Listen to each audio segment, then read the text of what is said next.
Assalamualaikum warahmatullahi wabarakatuh. Perkenalkan, nama saya Rifda Nurul Azza Twasikal dari kelas KM 4607. Pada kesempatan kali ini, saya akan menjelaskan materi terkait dengan komunikasi kelompok. Apa sih kelompok itu? Nah, menurut Wood, kelompok ialah 3 atau lebih orang yang berinteraksi sekian lama, bergantung satu sama lain, dan mengikuti aturan bersama untuk mencapai tujuan yang sama. Jadi, sebuah kelompok ini harus berinteraksi, saling tergantung, memiliki tujuan bersama, dan memiliki aturan bersama. Next, ada tim. Nah, tim sendiri itu merupakan sebuah jenis kelompok khusus yang dicirikan dengan anggota yang memiliki sumber daya berbeda, saling melengkapi, dan memiliki rasa identitas bersama yang kuat. Apa sih perbedaan kelompok dan tim itu? Kelompok sendiri terdiri dari 2 orang atau lebih yang bekerja sama dan saling membantu untuk mencapai tujuan yang sama. Sementara tim ialah sekelompok orang yang mengembangkan sinergi yang positif dengan upaya yang terkoordinasi, sehingga total outputnya menjadi lebih besar daripada input individunya. Adapun manfaat dari komunikasi kelompok.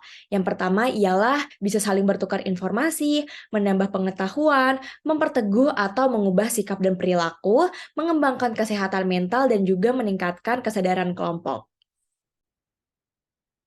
Next, ada faktor yang mempengaruhi efektivitas komunikasi dalam kelompok. Di sini ada faktor situasional. Yang pertama itu adalah ukuran kelompok atau jumlah kelompok. Kelompok yang efektif ialah yang beranggotakan 5 orang. Kemudian ada kepemimpinan.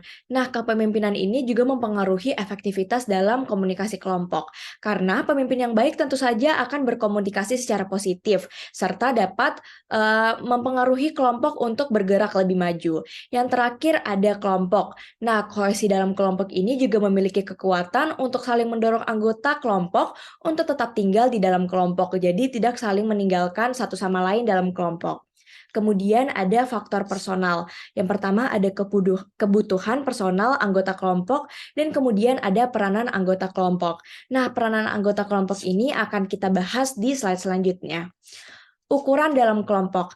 Nah, kebanyakan peneliti mengartikan sebuah kelompok kecil memiliki paling tidak 3 atau tidak lebih dari 12 atau 15 anggota. Kemudian, beranggapan juga bahwa semakin besarnya suatu kelompok, maka semakin renggang hubungan antara anggota di dalam kelompok tersebut.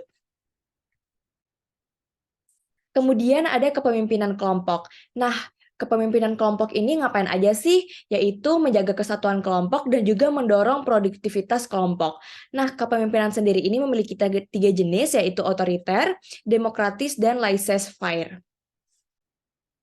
Kemudian ada peran anggota kelompok. Nah, anggota sendiri ini memiliki 3 tugas, yaitu yang pertama ada peran tugas, yaitu memperlancar pelaksanaan pekerjaan. Kemudian ada peranan pemeliharaan, yaitu menjaga keutuhan tim. Dan kemudian lagi yang terakhir itu ada peranan mengganggu yang menghalangi kelompok menyelesaikan tugas dan mengurangi minat anggota kelompok untuk bersatu. Nah, gimana sih cara berpartisipasi dalam kelompok? Yang pertama itu berorientasilah pada kelompok.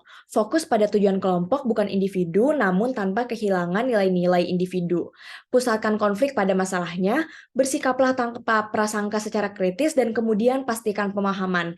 Nah, cek dan recheck pemahaman kelompok dan gagasan kita, dan pemahaman kita akan gagasan anggota kelompok.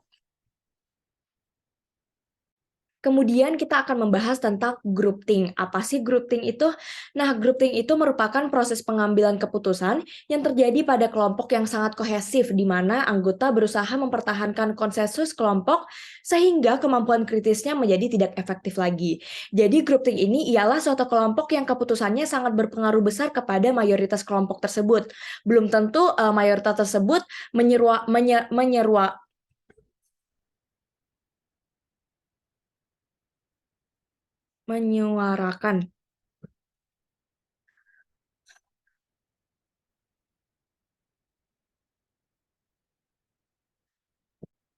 Next, kita akan masuk ke pembahasan tentang groupthink. Apa sih groupthink itu? Nah, groupthink merupakan proses pengambilan keputusan yang terjadi pada kelompok yang sangat kohesif, di mana anggotanya berusaha mempertahankan konsensus kelompok sehingga kemampuan kritisnya menjadi tidak efektif lagi. Jadi, groupthink sendiri itu adalah suatu kelompok yang keputusannya sangat berpengaruh besar kepada mayoritas kelompok tersebut. Nah, walaupun suara dari mayoritasnya tersebut belum tentu benar, jadi mereka membuat keputusan yang tidak masuk akal untuk menolak anggapan opini lain. Grup think sendiri ini dapat terjadi ke sebuah kelompok jika adanya kemiripan yang tinggi antar anggotanya, memiliki hubungan baik satu sama lain, gagal untuk menyadari sepenuhnya akan adanya pendapat yang berlawanan, menekan konflik hanya agar mereka dapat bergaul dengan baik, dan tidak secara penuh mempertimbangkan semua solusi yang ada. Oke, baik, sekian dari saya. Semoga bermanfaat. Terima kasih.